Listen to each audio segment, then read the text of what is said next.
Yeah, yeah, yeah. Oh, yeah.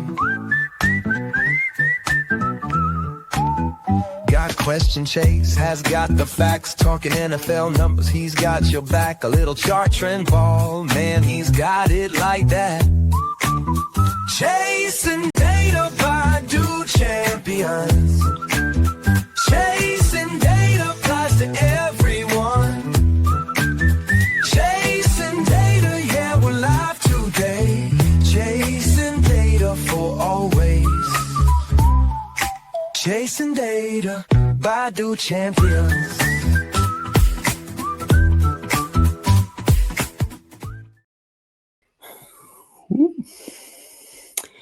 What's up, everybody? Welcome to another episode of Chasing Data. We are almost to the top 10 of the NFL Power Rankings. Trying to finish up this U.S. Open. Looks like J.J. Spawn's going to win it. And without anything else to talk about golf-wise, let's go ahead and get right into it for the show. So if you're new here, what we do is we go through and I've been reverse power ranking all the teams for the offseason since the Super Bowl. We did a little draft. We did a little free agency. But now we're up to teams 13 and 12 as far as power rankings go going into the 2025 season.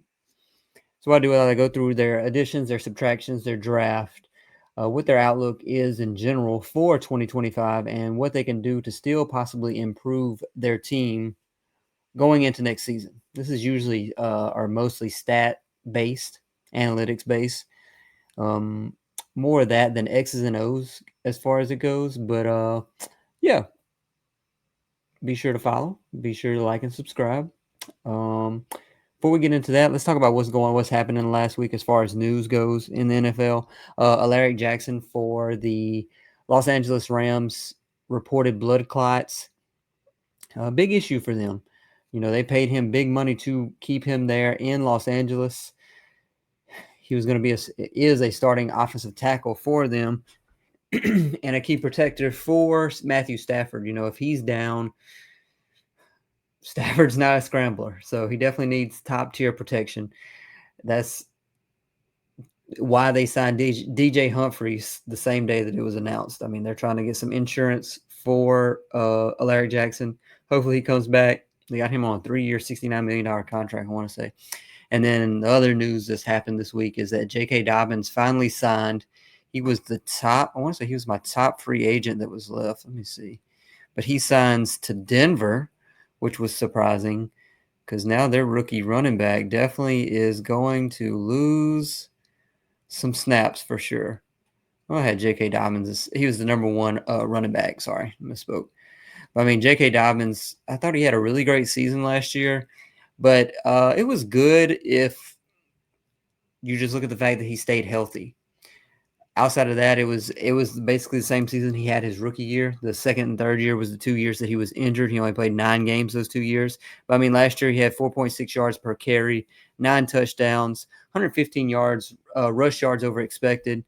But, I mean, he was around 0 as far as rush EPA. I mean, nothing really crazy.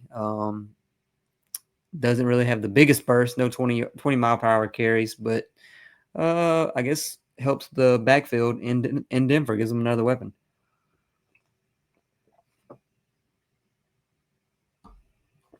So, with that said, first team we're going to go over tonight, Minnesota Vikings.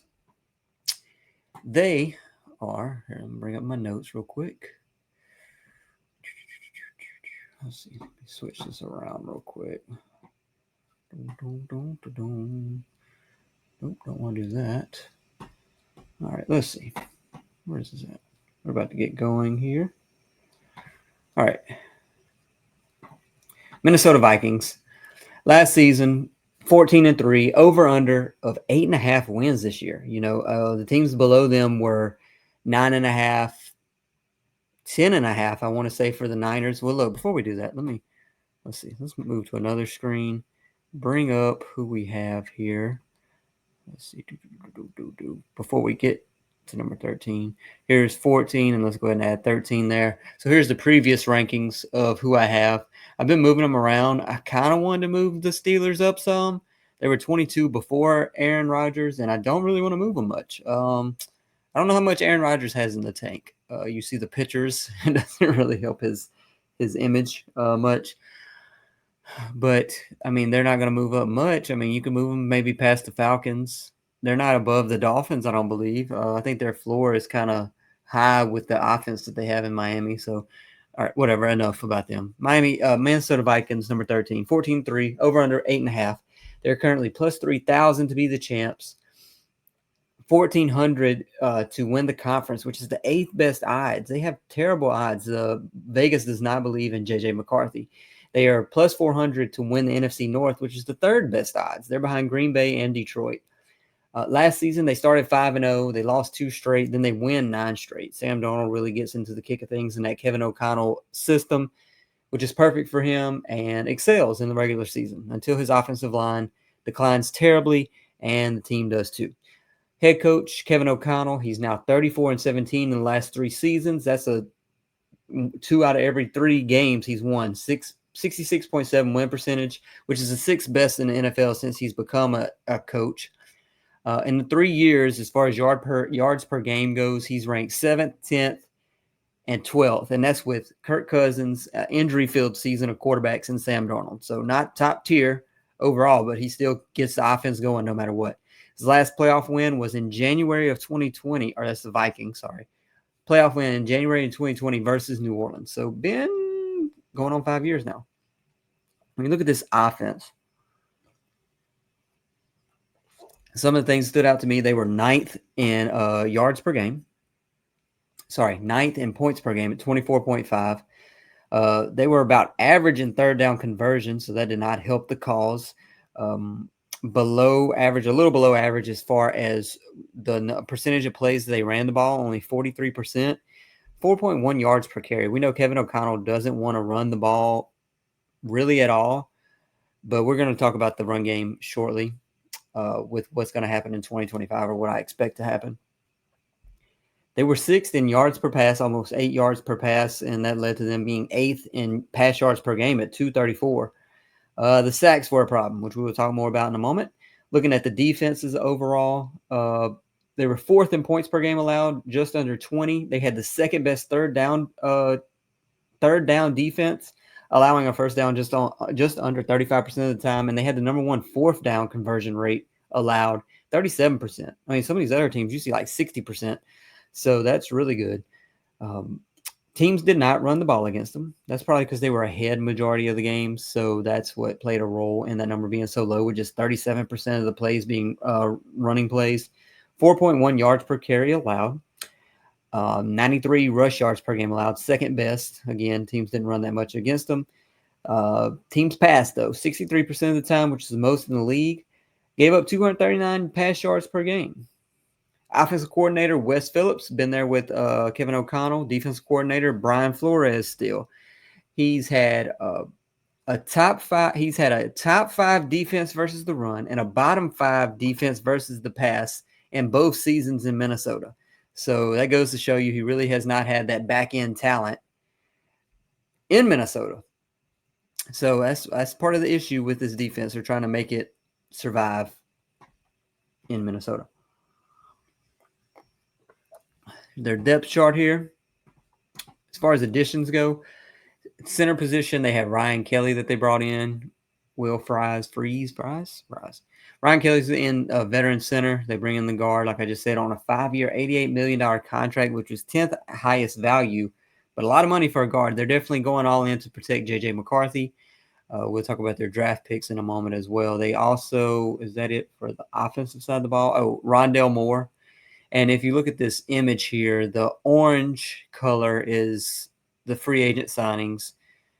The purplish pink color is draft, and the teal is undrafted free agents. And bring in Rondell Moore, who, as of late, I mean, he's a solid wide receiver 3, especially when you already have the weapons that you have on this team. Last year, he played all 17 games, 40 receptions, 350 yards, 1 touchdown. I mean, nothing great, but I mean, sufficient for a wide receiver 3. They also signed Jordan Mason, which is a low-key good signing. He had some burst in San Francisco will fit in well in this Kevin O'Connell system.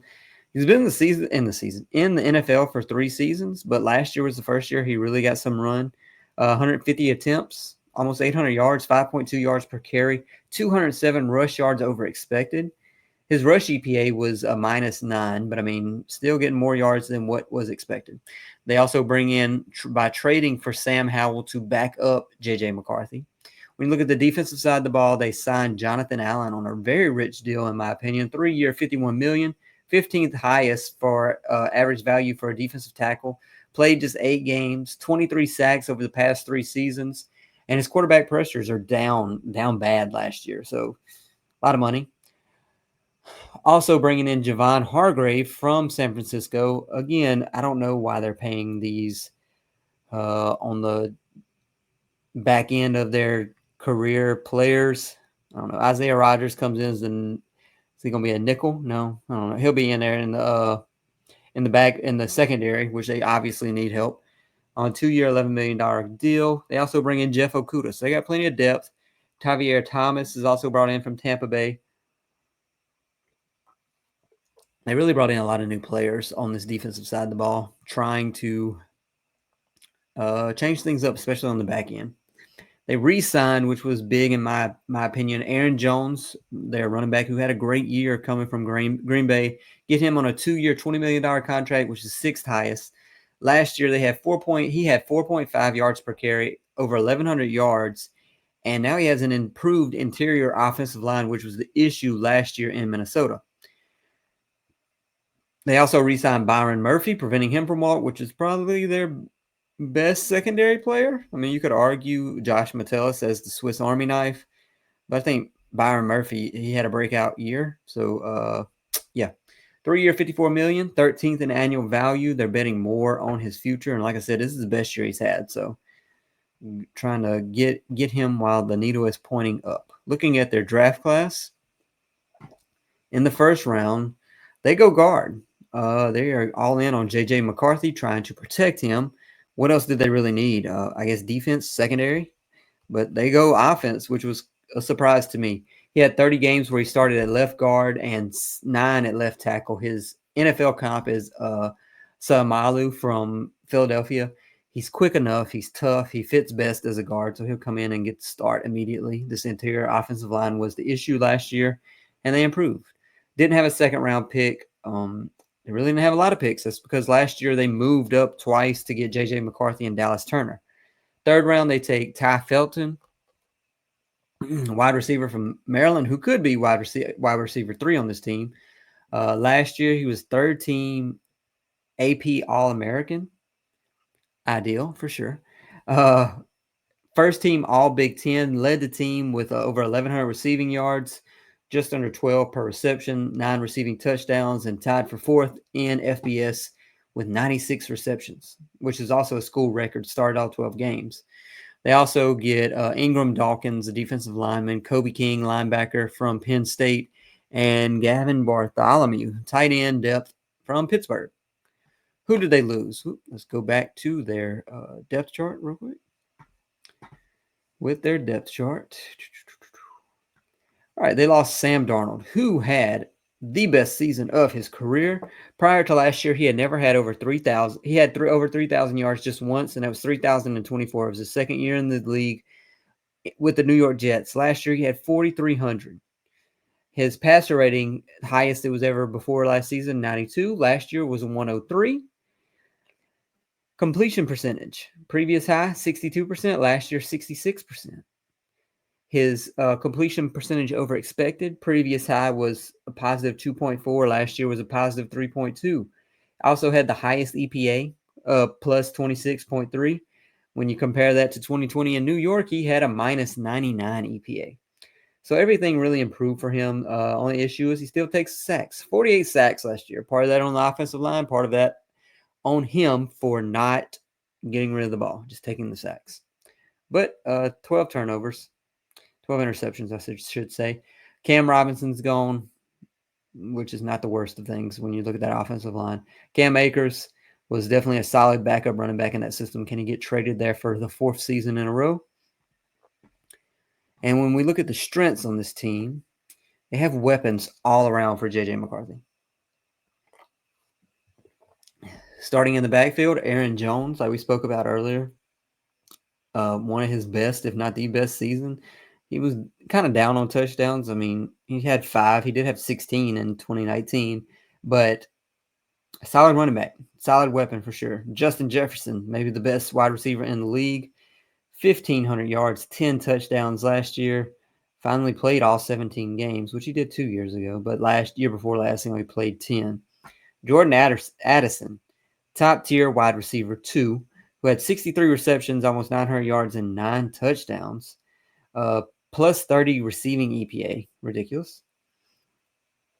TJ Hawkinson, top 5 tight end in the NFL, came back from that injury, missed the first part of the season, played just 10 games, had 40 receptions, 455 yards, no touchdowns, but who cares? Everybody else is scoring on this team. Another strength is the fact that they have Kevin O'Connell as a play caller. And with that, I mean, there's no issues, no issues at all. My question is, does he run the ball more with J.J. McCarthy being under center now?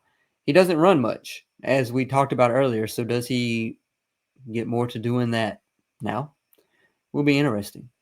Brian Flores is the defensive coordinator, which is a strength. We've seen what he can do with minimal talent. Last year, the defense had the 3rd best EPA allowed, minus 0.13 per play. That is a 7th best pass EPA, minus 0.09 per play, and league best against the run at a minus 0.17 EPA per play. I mean, this is just ridiculous from a defense that did not have the talent that they had. I mean, they blitz out of this world, which we will talk about earlier in a minute. The defensive line, you could argue is a strength, but I mean, Jonathan Grenard's there. You know, they kind of add more on this defensive line, but a lot of this defensive pressure was due to the fact that he blitzed the most in the NFL, 40.6%. They had the 3rd most QB pressures and the 5th most sacks at 49. Looking at the weaknesses on this team, the main one that stands out is the fact that they do not yet have a true franchise quarterback. J.J. McCarthy still has to come in and prove himself. The rushing attack is not the best. I mean, Aaron Jones, the interior offensive line, they were 19th in EPA per play as far as the run. They had a minus 37 rush EPA, 25th in success rate, so just not good all around. The offensive line was an issue, 3.08 time to throw, but that's due to Darnold holding on to the ball a lot of the times. They were 3rd in quarterback pressure percentage at 40% of the passing plays being pressured, 9th in sacks allowed. Ridiculous. Secondary weakness, how much of that was covered up by the blitz? Like I said, they were blitzing at 40%, but they allowed the 2nd highest separation to targets last season at 3.8. They allowed the 6th most yards after the catch. So, I mean, again, not great. Looking at the cap situation for this team, almost $300 million committed, which is only 19th most. Their highest contract in 2025 is Brian O'Neill, which is their right tackle. I mean, sure, why not? Jonathan Grenard, TJ Hawkinson, Justin Jefferson, and Andrew Van Ginkel, who came in and showed out in Brian Flores' system. $20 million in cap space, which is 19th most available. Could they be a team that takes a run at Asante Samuel? I would not be opposed to it. He's the best secondary player still available in free agency. They have $12 million in dead cap, which is near the bottom. That's just between Darnold and Stephon Gilmore. Let's get into their schedule. Looking at their schedule, they have 7 nationally televised games, 4 in the first 5 weeks. So J.J. McCarthy is definitely going to see the spotlight very early on in the season. 5th hardest strength of schedule at 55.7% win percentage in opponents. So not easy. Part of that's due to the fact of the division that they're in. Week 1, very interesting schedule that I found on Reddit right here. Week 1, they play the Chicago Bears. Monday Night Football for J.J. McCarthy. They were 4-0 against the Bears and the Packers last year. So can they keep that up? It's going to be a hard ask for sure. Week 2, Sunday Night Football versus Atlanta at home. Only the 2nd time in franchise history to have back-to-back primetime games to open the season. Last time was 1981. Week 3, Cincinnati. Week 4 at Pittsburgh, a European game. 4-0 in previous London games. Week 5, another European trip against Cleveland. But 2 of their quote-unquote away games are in Germany. So, I mean, are in Europe. So they're not home away from home. And then they have the bye after having those 2 international games. Week 7, they play Philadelphia at home. And this starts a 4-week stretch of when they play teams with a combined record of 52-16 from 2024. That's week 7 versus Philadelphia. Week 8 at the Los Angeles Chargers, Thursday Night Football. Week 9 at Detroit. Week 10, Baltimore. This 4-week span could make or break the season for J.J. McCarthy and the Minnesota Vikings. Like I said, 52-16 record of these opponents in 2024. All 4 of them were playoff-bound teams. All 4 of them probably have improved since last year. So this is going to be the first real test of J.J. McCarthy and what this Minnesota Vikings team will be able to do in the postseason if they are to get there in 2025. They play at home versus Philadelphia. It's going to be a tough win. J.J. McCarthy will be under pressure, even though they have a revamped defensive line. Going to be tough for him to stand up versus Philly and Vic Fangio and that defense. Week 8, that could be a win. You know, Jim Harbaugh gets those teams to play better than what the talent shows. That's Thursday Night Football game in Los Angeles. Then week 9, they play at Detroit. Detroit is very talented, to say the least. We know how they are, especially if you're a Vikings fan. And then week 10, they play at home versus Baltimore. Another tough challenge. It doesn't really end there because week 11, they play Chicago at home, who is much improved.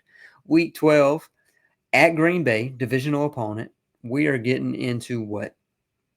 End of October, November or so? Around this time, week 12. I can't read. I don't know. Let's see. Week 12 is November 10th. So, yeah, we're in November now. So, weather will be a factor, possibly. Week 13 at Seattle. Week 14, Washington at home. Week 15, another primetime game at Dallas. Sunday Night Football, Week 16 at the Giants. So, that is 4 of 5 games on the road. And then Week 17, Christmas game versus Detroit. Week 18, in the season, versus Green Bay at home.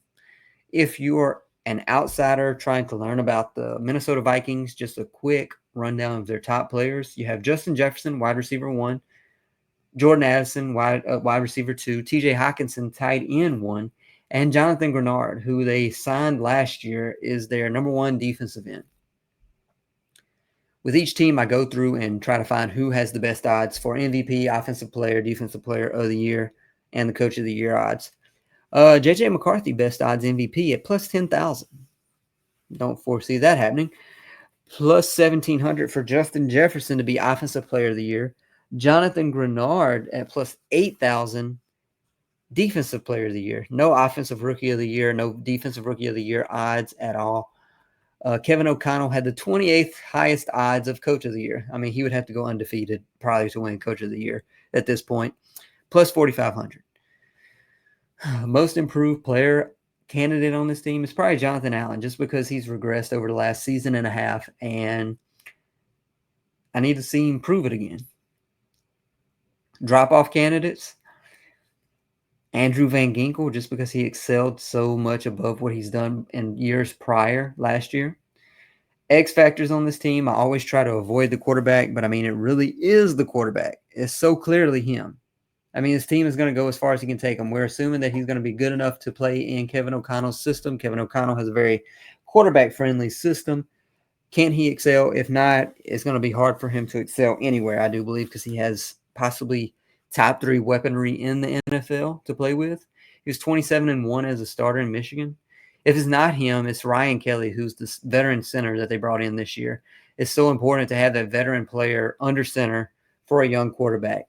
It keeps J.J. McCarthy from having to do everything from the jump. It will also help with his protections.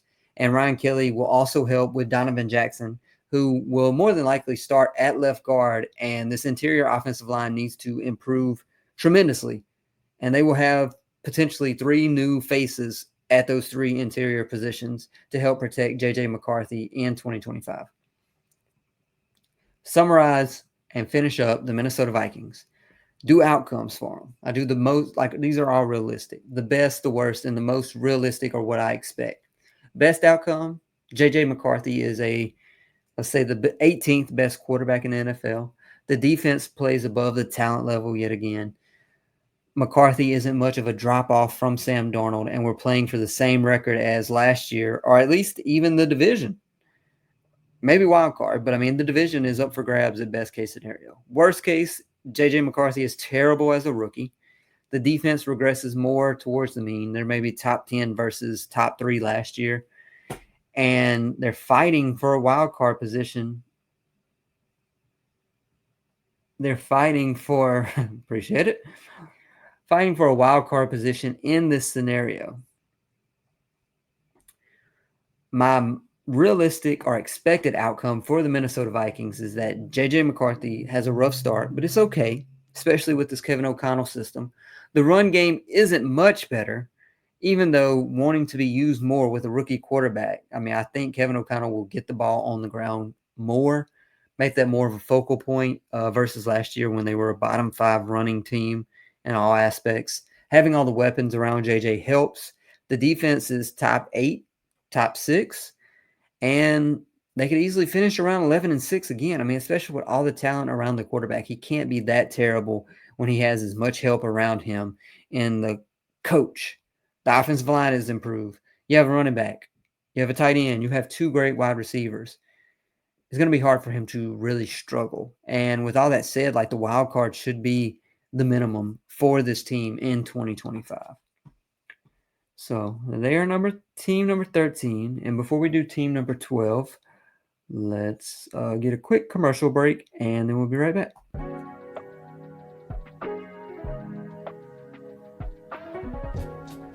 For the best Italian food in Western New York, Elliot Apollos, call 716-825-3675. The Lardon Construction Group. Fubo TV, the official streaming service of Do Champions. FanDuel, the official sportsbook of Do Champions. For all your summertime needs, beauty pools, as well as kayak pools. CX Chronicles, your total customer solutions focused manager. W.GG, the official energy drink of Do Champions. Hey, Sons of Erie, our artwork looks better on your walls. Hamburg Brewing, please visit our tap room on Boston State Road, Hamburg, New York. And finally, Fat Boy Surf Club for all your surfing needs.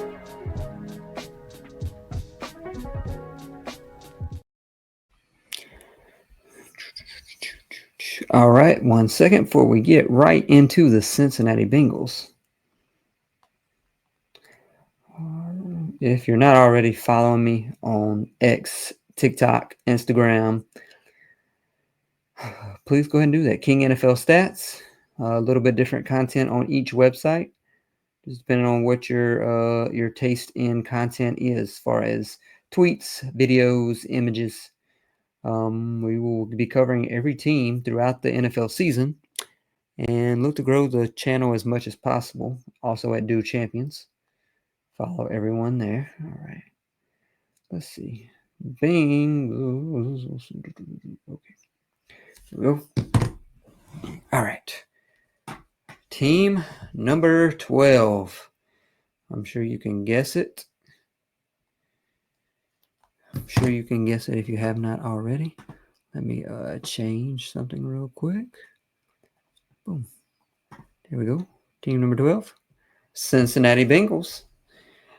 Oh, man, I really struggled with these rankings. We're in another little tier, like teams 9 through 13. All these teams kind of run together. Maybe even 9 through 14. Like it could just be all mixed up.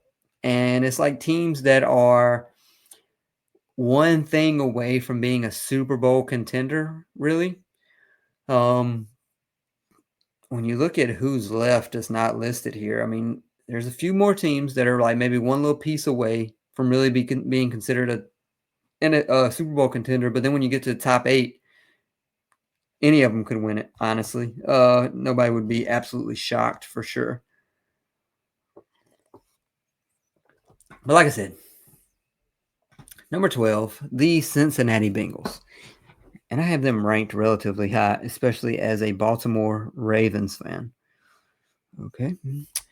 Last year, they were 9-8. I feel like a lot of people know what happened with the Bengals with their offense and their defensive woes, especially with how well the offense played. 9-8 last year. They're over under this year, still just 9.5. I mean, I guess it's partly due to the AFC and the AFC North that they play in. They are plus 2,000 to be the champions, which is seventh best odds. So to be over under of 9.5 and have the seventh best odds to win the championship is just wild to me. Plus 950 to win the conference. This is the fourth best odds. That would be behind probably Buffalo, KC, and Baltimore, I would guess, ahead of Houston, Chargers. Yeah, I mean, fourth best odds. Plus 230 to win the AFC North, which is the second best odds behind the Baltimore Ravens. Last year, they started 1-4. They were then 4-8 before they won 5 straight to try to get into the playoffs. Didn't make it. 9-8 was not going to get you in last year. Head coach Zach Taylor, 2 terrible seasons to start. Last 4 seasons, 40-27, almost a 60% win percentage. The last playoff win was the AFC Divisional. I feel like a lot of Bengals fans hold on to that Super Bowl appearance and pray for the future for it to happen again. You know, when I started digging into them more and more deeply, I was more surprised at what the advanced analytics said, and we'll get into that more. With their offense and their defense, they had the 7th best points per game. I mean, the way the media portrayed them, I just always assumed they had the best, most points per game. But 7th best at just under 28th. 5th best third down conversion percentage, good, 47%. 5th best red zone scoring percentage, 64%. Ran the ball the second least amount of the times. 21st in yards per carry at 4.1. So same run game as the Vikings, basically.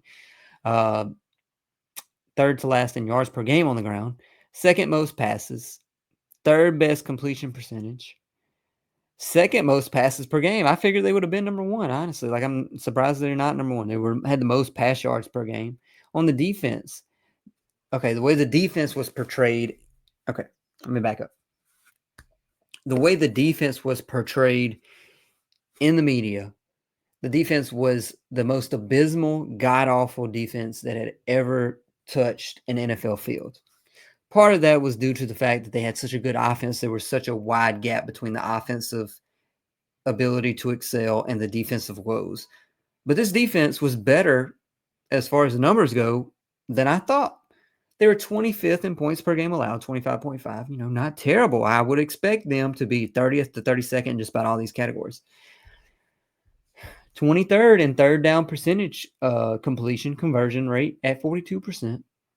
4.4 yards per carry on the ground, which was 16th. That's average. 7 yards per pass allowed, which is 12th.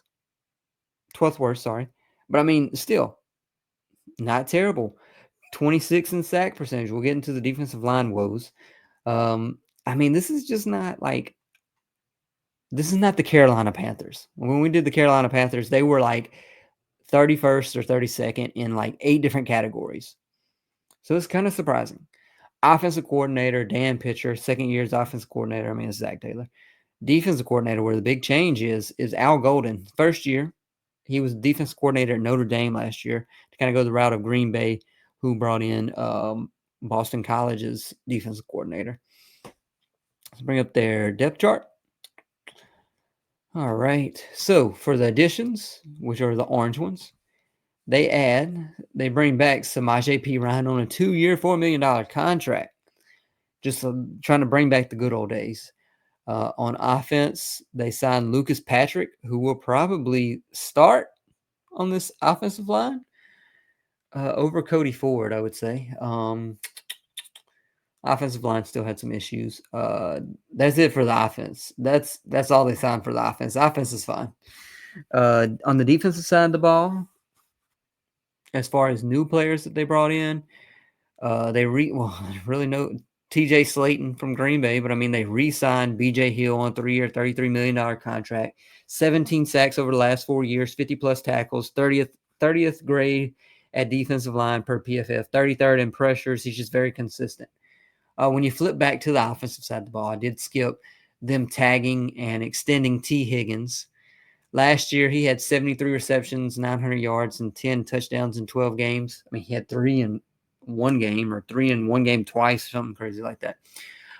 Plus 7.2 catch rate over expected, which is second best of his career. He was 9th in receiving EPA, so top tier wide receiver too, to say the least, when he's on the field. They extend Mike Gesicki, which I don't think anybody had on their bingo card going into the offseason. 3-year, $26 million, which is 15th highest amount of money as far as tight ends go. Looking at their draft. You can see it. I covered up the right one. All right, first round, they take Shamar Stewart. I had him ranked as the 8th best edge player in this draft. The comp for him is Danielle Hunter. Lord, what can we say about him? Is he even going to play for the Bengals? We are discussing this as though we believe he will be on the field when the season starts. But, God, this has been so chaotic for the Bengals. What is going on? You want to say, oh, the player's just being slightly dramatic. Why won't he just sign the contract? He's a rookie. Just get on the field, play. But there's something to be said about it consistently happening to the Cincinnati Bengals. They already have the issues with Trey Hendrickson, and if he's going to be there, they had the issues with T. Higgins extension, issues with Joe Burrow's extension. It's just a very repetitive thing in that organization.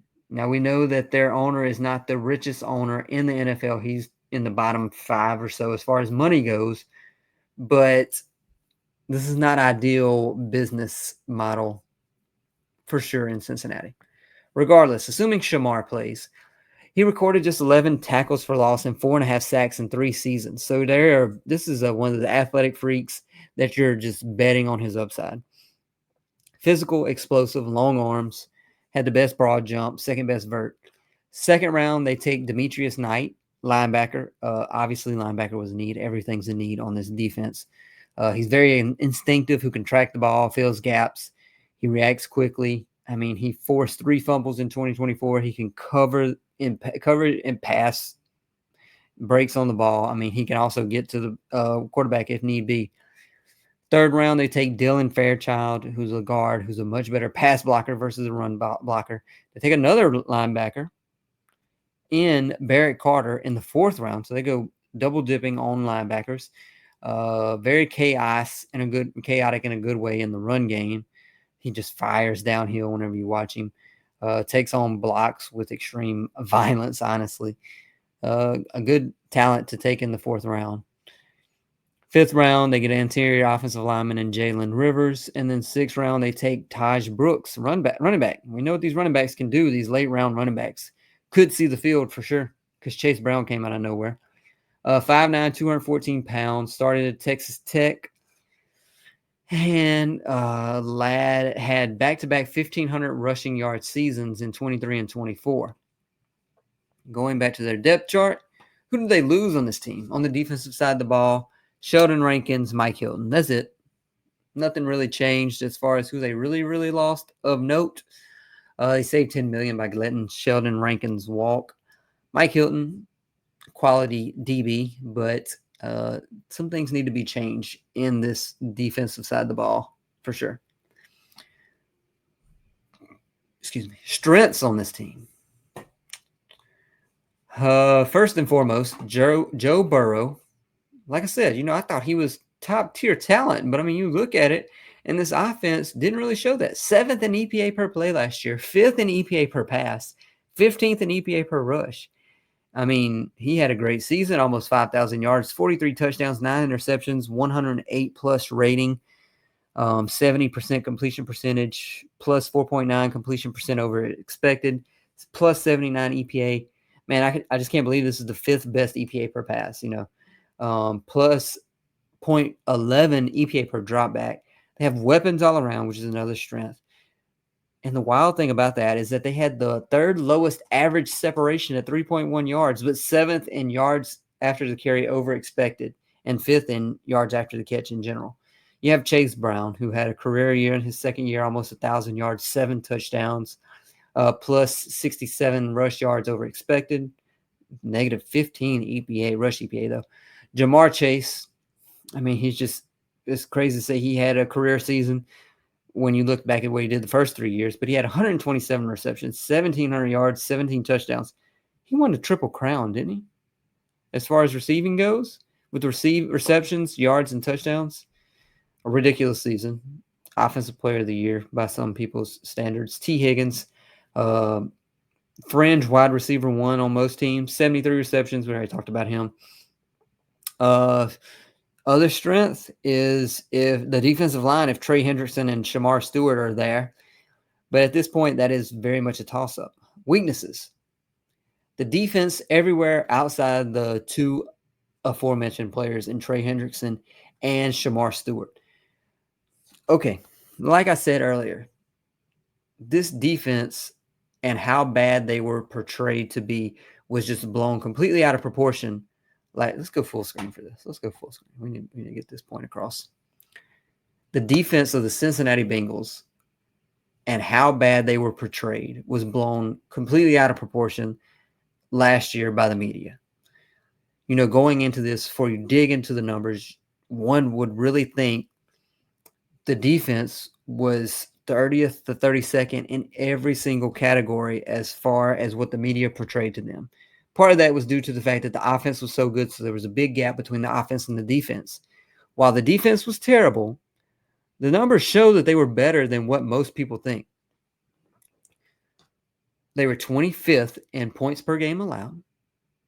They were 20th in EPA per play allowed, 25th in EPA per rush allowed, 26th in sacks. So, I mean, these numbers are not, this is, yes, the bottom 25% of the league, the bottom 4th of the league, but it's not bottom 3 or 4 in everything, which is what everyone was led to believe.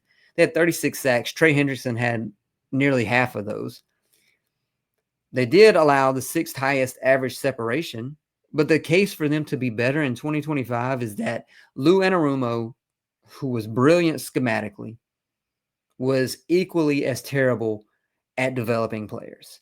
They bring in Al Golden from Notre Dame, defensive coordinator, who is much better with working with young players. The back end really can't be much worse. They have Cam Taylor-Britt, Dax Hill, who can try to be average. And this defense can really be much better, especially if Trey Hendrickson and Shamar Stewart are there. I know I have it listed as a weakness, but it's not as weak as what I thought it was. So let's go back up to that depth chart. Got that point across. Offensive line a weakness? Potentially, yes. That is 7th fastest time to throw, 12th most quarterback pressures allowed, 11th most sacks allowed, and blitz just the 3rd fewest times. Tight end position. Well, sorry, not tight end. The run game, completely just going off base right there. The run game, they had the 4th fewest explosive runs at just 40. 6th lowest success rate. You know what's crazy about that is that they had Chase Brown should have never faced a loaded box. Do I have that number in front of me? I may not. I don't have it in front of me. But he should have never faced a loaded box with Jamar Chase and T. Higgins and Joe Burrow out there. When you look at their cap, they had the 3rd least committed money at $287 million. Don't have bad contracts. I mean, all these teams that were ranked like 16 and above, they don't really have bad contracts. Top players for 2025 as far as money goes: Joe Burrow, T. Higgins, Jamar Chase, Trey Hendrickson, Orlando Brown. $33 million in cap space, which is the 8th most. Again, another team that would be a perfect fit for one Asante Samuel Jr. Once healthy, please sign him. $9 million dead cap, which is the 5th least, and that's between Alex Kappa and Pratt. Okay, going to their schedule. There it is. They love to show any opportunity with Joe Burrow showing ice in his veins. All right, average strength of schedule, 0.509 win percentage, 14th hardest in the NFL. 4 primetime games, just 1 at home. They traveled the fewest amount of miles in the league. 3 of the first 4 are on the road, right? Yeah, 3 of the first 4 on the road, and then 4 straight at home. Yeah, 5 straight at home. No, 3 straight at home. Lord Jesus. 4 of the next 5 at home before going into the bye. Whew, it's getting late. Week 1, they play at Cleveland. They are 7-11-1 in September with Joe Burrow. Get off to the most terrible start every single year. 1-4 versus the division in September. Week 2, Jacksonville at home. 1-4 start last year. They should be at least 1-1 at this point, if not 2-0. Week 3, they place a new and upcoming Minnesota Vikings, just like we just talked about earlier in this episode with J.J. McCarthy. He's the new and upcoming part of that. 8-7 all time. Week 4, Monday Night Football at Denver. Week 5, Detroit. Week 6, at Green Bay. 3-2 in the last 5 versus Green Bay. Pittsburgh at home in Week 7, Thursday Night Football. Week 8, New York Jets at home. New York Jorts. That would be much better. Week 9, Chicago Bears at home. Week 10, bye. Week 11 at Pittsburgh. Week 12, New England at home. Week 13 at Baltimore. That's Thanksgiving. Another great matchup. Week 14 at Buffalo. Oh, my God. At Baltimore, at Buffalo, Baltimore. Jesus. At Miami, Sunday Night Football for Week 16, closing the season with Arizona and Cleveland at home. I mean, top players on this team, again, if you're an outsider coming in, Joe Burrow, Jamar Chase, T. Higgins, Trey Hendrickson, if he stays. Looking at the MVP award race odds in general, the best on each award. MVP, Joe Burrow had the third best odds at plus 650. Jamar Chase had the second best odds as far as Offensive Player of the Year at plus 950. Trey Hendrickson is 10th. Part of that makes me think that it's due to the fact that he may not even be on the team at plus 2,200, being that he had, 17 and a half sacks last year. No Offensive Rookie of the Year odds. Shamar Stewart plus 2,000. Zach Taylor plus 4,000 Coach of the Year. He's not getting it. Most improved player, anybody on the defense besides Trey Hendrickson. Drop-off candidates, entire offense, just because they were so good last year. X factors, not the quarterback on this team, is Shamar and Trey Hendrickson being on the team for the defense. Trey had, like I said earlier, almost half of the sacks for this team. And if it's not him, who are you depending on? Your rookie had a career 4.5 sacks. I mean, there's no one else to depend on this team. So, as we finish up the Cincinnati Bengals, do their outcomes. Best case scenario for the Cincinnati Bengals. The defense, league average. The offense is top 3. That's it. Simple as that. They're competing for the division against Baltimore. I mean, they could be getting 12-ish wins at that point, 13 possibly. Worst case scenario, the defense is still a year away because they've just been so terrible as of late. Depends on what's going to happen with Trey, if he's traded or not. Shamar doesn't play. The defense could then end up being bottom 3. The offense is still top 10 at worst, but we're then playing for a 500 record at that point. The realistic outcome for me is I'm not sure that the Shamar Stewart thing is going to be solved, but I do believe Trey Hendrickson stays. The defense is slightly improved. Let's say they're 20th overall by year's end. And the offense is top-notch per norm. And they're playing for 11-6 with a slight improvement of that defense. That's all it takes for them to get 2 more wins versus last year. And that'll do it for this week's episode. Let's go back and look at this. So we are through. We only have 11 teams left. 11 teams left. There's only 12 Sundays left until football. As I have my NBA shirt on. Ignore that. But, yeah. I'm pretty confident in these rankings right now. I'm curious to see what people disagree with, per se. But, yeah. 11 teams left. Next week is the last episode of 2 teams. And then 9 through 1 will be 1 team per week. We're going to try to get some guests on here and get their input on these teams as well. But until then, be sure to follow me on all social media accounts, King NFL Stats, which you can see right there.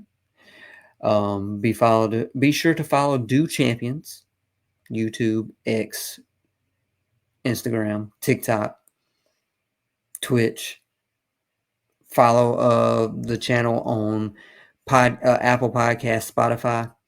And until then, we'll be back on our normally scheduled time next week, Friday at 9 p.m. Eastern. Appreciate you stopping by. Catch you next week.